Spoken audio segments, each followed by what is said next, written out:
Siria është tronditur nga një sulm vdekjeprorus, të organizuar nga mbështetësit e liderit të larguar Bashar al-Assad. Luftëtarët e lidhur me liderin e rrëzuar të Sirisë organizuar një sulm vdekjeprorus ndaj forcave qeveritare. Autoritetet besojnë se kjo është dhuna më e keqe kundër qeverisë që kur rebelët u udhëheqën nga islamistët morën pushtetin. Të paktën 13 anëtarë të forcave të sigurisë u vranë në rajonin mbretëtar të Xhable. Shefi rajonal i sigurisë tha se shumë anëtarë të forcave të sigurisë ishin vrarë dhe plagosur. 3 muaj që kur kryengritësit islamik u udhëheqën nga Hayat Tahrir al-Sham, rrëzuan Asadin, përpjekjet për të ribashkuar Sirinë pas 13 vitesh lufte civile, po përballen me një mori sfidash.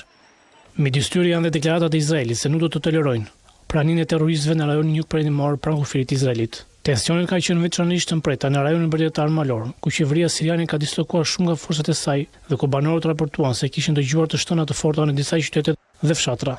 Sulmi i sejntes përfshiu disa grupe të milicive të lidhura me Asadin, të cilët synuan patrullat e sigurisë dhe pikat e kontrollit në zonën Xhable dhe fshatrat përreth.